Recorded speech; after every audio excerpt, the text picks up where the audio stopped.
గురుగారు నమస్కారం. శ్రీమాత్రే నమః. ధనస్సు రాశి వారికి సెప్టెంబర్ మాసంలో ఎలా ఉండబోతుంది సార్? రాశినాథుడు ఫస్ట్ ఆఫ్ ఆల్ 6వ స్థానంలో ఉన్నాడండి. సో ఎప్పుడైతే 6వ స్థానంలో ఉన్నాడో కాంపిటేటివ్ రిలేటెడ్ వాటిల్లో గెలుపు ఉంటుంది. అదేవిధంగా కొంత బిజినెస్లో కూడా రాణిస్తారు ఎప్పుడైనా 6లో ఉంటే కనుక. అదొకటి. అయితే బిజినెస్ 7th హౌస్ కదా అనుకోవచ్చు, కానీ ఇక్కడ ఏంటంటే 7th హౌస్ లార్డ్ ఎవరైతే బుధుడు ఉన్నాడో ఆయన ఉన్న స్థితి కేంద్రంలో, అంటే గురువు నుంచి కేంద్రంలోకి వెళ్తున్నాడు 5వ తేదీ నుంచి. కాబట్టి బిజినెస్ యోగాలు కూడా ఇస్తాడు ఇక్కడ జీవుడి నుంచి కేంద్రంలోకి వెళ్తున్నాం వల్ల. అయితే కొత్తగా ఏదైనా ఎస్టాబ్లిష్ చేద్దాము, కంపెనీస్ కావచ్చు, ఆఫీస్ కావచ్చు, ఇటువంటి వాటికి చాలా బాగుందని చెప్పుకోవచ్చు. వీరికి ఫైనాన్షియల్ కండిషన్ ఎలా ఉండబోతుంది సార్? ఫైనాన్షియల్గా అంటే కొంచెం లేట్ అవుతాయండి మనీ, ఎందుకంటే 2వ అధిపతి 3లో ఉండి వక్రించాడు కదా, సాటర్న్ అయ్యాడు కదా. కొంచెం అప్పులు ఇవ్వడము, అప్పులు తీసుకునే విషయంలో మాత్రం చాలా జాగ్రత్తగా ఉండాలి. బికాజ్ ఆఫ్ ఇక్కడ 2nd లార్డే 3ర్డ్లో ఉండి వక్రించాడు కదా. కొంచెం ఎక్కువ ప్రయత్నం చేయాలి, ఎవరికైనా డబ్బులు ఇచ్చింది రావాలన్నా, లేకపోతే వీళ్ళకి ఏదైనా అవసరం ఉంటే మనీ కోసం ఎక్కువ ప్రయత్నం చేయాలి. ఆ ప్రయత్నం సక్సెస్ అవ్వాలి అంటే కనుక కాలభైరవ అష్టకంగా చదువుకుంటే కూడా సక్సెస్ అవుతుంది. లేదా ఫైనాన్షియల్ గ్రోత్కి లలితా సహస్రనామాల్లో ఓం సంపత్కరీ సమారూఢ సింధుర వ్రజ సేవితాయ నమః చేసుకోవాలి. లేదంటే ఓం ధర్మాధ్యక్ష ధనాధ్యక్ష ధనధాన్య వివర్ధినీయ నమః చేసుకుంటే సరిపోతుంది. వీరికి ప్రాపర్టీస్ విషయంలో, అలానే ఎడ్యుకేషన్ రంగంలో ఎలా ఉండబోతుంది సార్? ప్రాపర్టీస్ అంటే ఒకటేనండి, పూర్వీకుల ఆస్తులు వచ్చే యోగం ఉంది వీళ్ళకి ఇప్పుడు ప్రజెంట్. అంటే వాళ్ళు ఏదైనా ఇప్పుడు కొంతకాలం ఏమవుద్దంటే, కొంతమందికి ఏదో ఉన్నాయండి కానీ మా దగ్గర రాలేదంటుంటారు, ఏదో తాతగారి పేరు మీద ఉంది డివైడ్ చేయలేదు, వస్తే మా అప్పులు తీర్చుకుంటాం కదా అంటూ ఉంటారు. ఇట్లాంటి అవకాశం వీళ్ళకి ఇప్పుడు వస్తుంది చెప్పాలంటే. అది సో ప్రాపర్టీస్ వచ్చే యోగం, అందులో ముఖ్యంగా తాతగారు ఆస్తి వచ్చే యోగం ఎక్కువగా ఉంది ఇప్పుడు ప్రజెంట్ కండిషన్లో. అందులోని అది మీకు మళ్ళీ ఇంకా ఫ్రూట్ఫుల్ అవ్వాలంటే ఇంకొక 1.5 month తర్వాత ఫ్రూట్ఫుల్ బాగా అవుతుంది. ఎడ్యుకేషన్ రంగంలో సార్? ఎడ్యుకేషన్ రంగం అంటే ఒకటేనండి, banking sectors, computers and PhD చేసేటువంటి వారికి ఇప్పుడు బాగుందని చెప్పుకోవచ్చు. వీరికి మ్యారేజ్కి సంబంధించి ఎటువంటి ఫలితాలు ఉండబోతున్నాయి సార్ ఈ మాసంలో? 7వ స్థానంలో కుజుడు ఉన్నాడండి. సో ఎప్పుడైతే 7వ కుజుడు ఉన్నాడో సహజంగానే ధనుర్లగ్నానికి కొంచెం మ్యారిటల్ లైఫ్ సంబంధించిన ఇబ్బందులు ఉంటుంటాయి. ఇదేమవుతుందంటే ఇష్టపడిన వారిని వివాహం చేసుకుంటాను అనేటువంటిది ఈ పర్సన్, అబ్బాయి కావచ్చు అమ్మాయి కావచ్చు, కొంచెం అది క్రియేట్ అవుతుంది. ఇంట్లో వాళ్ళని ఒప్పించడము, దానివల్ల కొంత ఘర్షణ ఇట్లాంటివి ఉంటాయి. బట్ ఇప్పుడు వచ్చే సంబంధాలన్నీ కూడా వీళ్ళకి ఎలా ఉంటుందంటే, బిజినెస్ పీపుల్ కానీ లేకపోతే సర్జన్స్ కానీ, మెడికల్ రంగాల్లో ఉండే సర్జన్స్ కానీ కుదిరే ఛాన్సెస్ ఎక్కువగా ఉంది.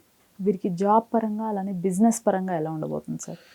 జాబ్ పరంగా చూసుకుంటే శుక్రుడు కేతువు, సహజంగానే దశమంలో కేతువు ఉన్నాడు ఒక 9 నెలల నుంచి, ఇప్పుడు శుక్రుడు వచ్చి చేరాడు. కాబట్టి తొందరపడి ఎవరో ఏదో ఆఫీస్లో ఒక స్త్రీమూర్తి ఏదో అన్నదని తొందరపడి మానేయడం చేయకూడదు. బికాజ్ ఆఫ్ శుక్రుడు స్త్రీ కారకుడు. సో 10th హౌస్లో 19th వరకు ఉంటున్నాడు కాబట్టి, లేదా ఇంట్లో ఉండే పరిస్థితులలో మానేస్తారు ఒక్కోసారి. ఇట్లాంటి తొందరపాటు నిర్ణయాలు మాత్రం చేయకూడదు, ఎందుకంటే మార్పుల యోగం నడుస్తుంది ప్రజెంట్ ఇక్కడ వీళ్ళకి. వీరికి ఇన్వెస్ట్మెంట్ పర్పస్, అలానే అబ్రాడ్ వెళ్ళే యోగాలు ఎలా ఉన్నాయి సార్? ఇన్వెస్ట్మెంట్ పర్పస్ అంటే ఒకటేనండి, ఇన్వెస్ట్మెంట్స్ లాంగ్ టర్మ్ ఇన్వెస్ట్మెంట్స్ చాలా బాగుంటాయి. ఎందుకంటే 12వ అధిపతి సప్తమంలో ఉన్నాడు వెళ్ళి, సప్తమం కానీ 9వ స్థానంలో కానీ ఉన్నప్పుడు 12వ అధిపతి లాంగ్ టర్మ్ ఇన్వెస్ట్మెంట్స్ బాగా కలిసి వస్తాయి. షార్ట్ టర్మ్ ఎక్స్పెక్ట్ చేయడానికి లేదు, లాంగ్ టర్మ్ చేసుకుంటే చాలా బాగుంటుంది. వీరికి సార్ ముఖ్యంగా ఈ రాశి వారు తీసుకోవాల్సిన జాగ్రత్తలు, చేసుకోవాల్సిన పరిహారాలు ఏంటి సార్? తీసుకోవాల్సిన జాగ్రత్తలు అంటే ఒకటేనండి, జాబ్ విషయంలో ఒకటి తీసుకోవాలి, మధ్యవర్తిత్వంలో మనీ ఎవరికి ఇవ్వకూడదు, జాబ్ విషయంలో తొందరపాటు నిర్ణయాలు తీసుకొని మానకూడదు, నరసింహస్వామి యొక్క ఆరాధన చేయడం అనేటువంటి మంచి ఫలితాలు ఇస్తుంది. అయితే కొంతమందికి వారి రాసులు ఏంటి అనేది తెలియదు, గోచారం ప్రకారం వారికి ఎలా ఉండబోతుంది అంటారు? ఫస్ట్ ఆఫ్ ఆల్ అమ్మ, మనకి అంటే మన వీడియో ఇంకా మనకి శ్రావణ మాసంలోనే రిలీజ్ అవుతుంది కాబట్టి చెప్తున్నాను.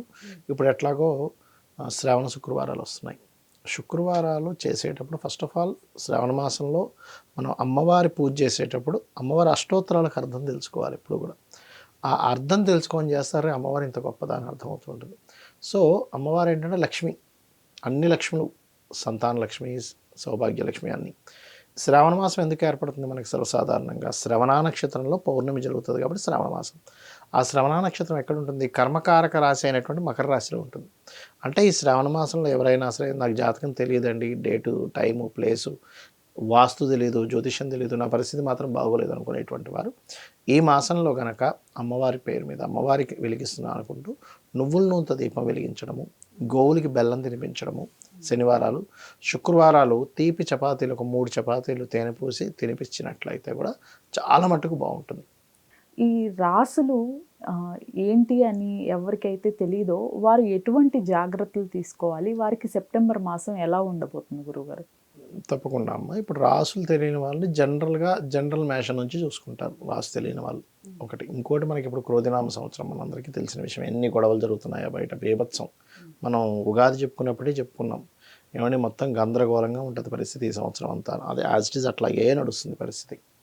అయితే నేను అనేది ఏంటంటే, జనరల్గా మనుషులందరూ కూడా కొంచెం వెంటనే రియాక్ట్ అయ్యి గొడవల్లోకి వెళ్ళకూడదు. దానికి ఫస్ట్ ఆఫ్ ఆల్ మన మనసు ప్రశాంతంగా ఉండాలి. వెళ్ళకుండా ఉండాలంటే మనసు కనుక ఆధీనంలో ఉంటే మనం వెళ్ళమల. దానికి మనం పర్టికులర్గా ఓం అష్టమీ చంద్ర విభ్రాజ అలికస్థల శోభితాయ నమః మంత్రం, లేదా ఓం మనస్వినియే నమః అనే మంత్రం చేసుకోవాలి. దీంతోపాటు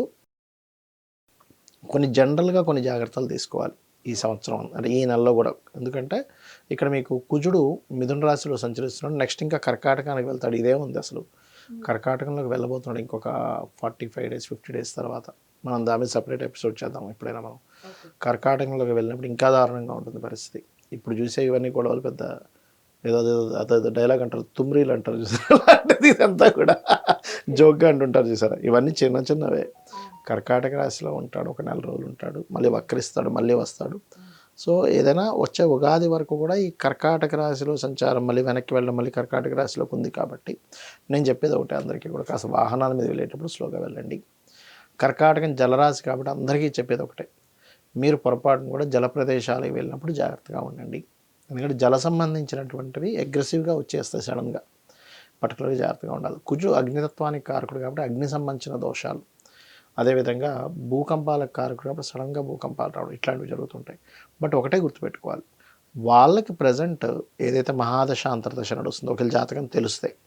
దానికి సంబంధించిన ఇప్పుడు ఉదాహరణకి శనిలో కేతు నడుస్తున్నాడు, లేకపోతే శుక్రుల్లో బుధుడు నడుస్తున్నాడు, ఏదో ఒకటి అనుకుందాం. అప్పుడు ఆ 2 గ్రహాలకి దీపారాధన చేయాలి ఇప్పుడు కూడా.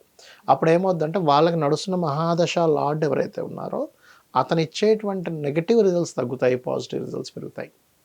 అయితే ఇవన్నీ ఒకటైతే వాళ్ళ పర్సనల్ చార్ట్ కనుక బాగుందనుకోండి ఏం ప్రాబ్లం ఉండదు. ఇప్పుడు వాళ్ళ పర్సనల్ చార్ట్లో లగ్నం బలంగా ఉంది, వాళ్ళు దేనైనా తట్టుకోగలుగుతారు. ధనభావం బలంగా ఉంది, ఎన్ని ఖర్చులు వచ్చినా మళ్ళీ ధనం అంత తగ్గట్టుగా వస్తుంది.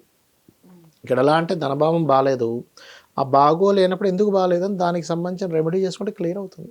అలాగే మీరు చేసే ప్రయత్నం కావచ్చు, గృహయోగం కావచ్చు, పిల్లలు చదవకపోవడం కావచ్చు, లేకపోతే సంతానం లేదని, లేకపోతే వివాహం అవ్వట్లేదని, లేదా విదేశాలకు వెళ్ళలేకపోతున్నాను, దాని మీద అన్నిటి మీద ఒక్కొక్క గ్రహం ఉంటుందన్నమాట. శాస్త్రంలో చాలా స్పష్టంగా చెప్పబడింది ఈ విషయాలని.